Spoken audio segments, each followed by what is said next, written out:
बच्चों, कैसे हैं आप सब? आशा करती हूँ आप सब अच्छे होंगे, स्वस्थ होंगे। स्वागत है आपका इस कक्षा में। आइए आज हम पढ़ते हैं हिंदी व्याकरण का पाठ 16 अशुद्धि शोधन। अब अशुद्धि शोधन क्या होता है? जब हम अपने रोजाना हम बात करते हैं अपने डेली रूटीन में, तो उसमें कुछ शब्द ऐसे होते हैं हिंदी के जो अशुद्ध होते हैं, जिनको हम ठीक तरह से नहीं बोल पाते। तो उन्हीं अशुद्ध वाक्यों को शुद्ध करने के लिए आइए पढ़ते हैं ये पाठ। हिंदी एक वैज्ञानिक भाषा है। इसमें जैसा बोला जाता है वैसा ही लिखा जाता है। अतः यदि बोलने में अशुद्धता होगी तो लिखने में भी अशुद्धता होगी। ठीक है, तो हिंदी को लिखने में दो प्रकार की अशुद्धियां देखने को मिलती हैं, वर्तनी की अशुद्धि और वाक्यों की अशुद्धि।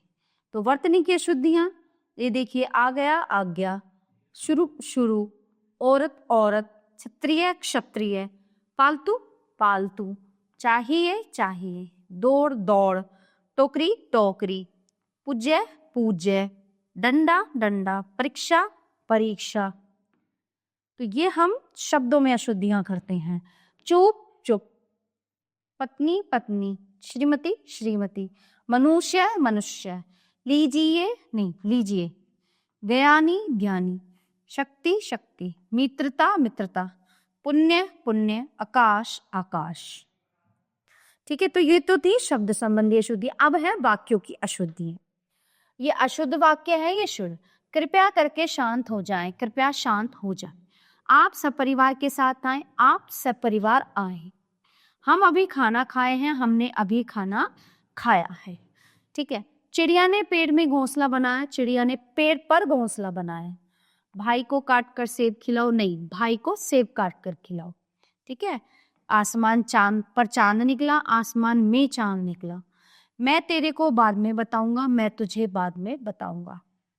देवेश एक नेक बालक है, देवेश नेक बालक है। आपका दर्शन करके प्रसन्नता हुई, आपके दर्शन करके प्रसन्नता हुई। ये किताब पढ़कर अच्छी लगी, ये किताब अच्छी लगी। तो इस तरह से हम करते हैं बहुत सारी गड़बड़ी, है ना, तो हमें उनको ठीक करना चाहिए। तो इस पाठ में हमने जाना कि हिंदी भाषा में जैसा बोला जाता है वैसा ही लिखा जाता है। हिंदी में लिखने में दो प्रकार की अशुद्धियां होती हैं, वर्तनी की अशुद्धि और वाक्यों की अशुद्धि। तो प्यारे बच्चों, ये पाठ यहीं पे समाप्त होता है। आशा करती हूँ आपको अच्छे से समझ आया होगा। मिलते हैं अगली कक्षा में। धन्यवाद।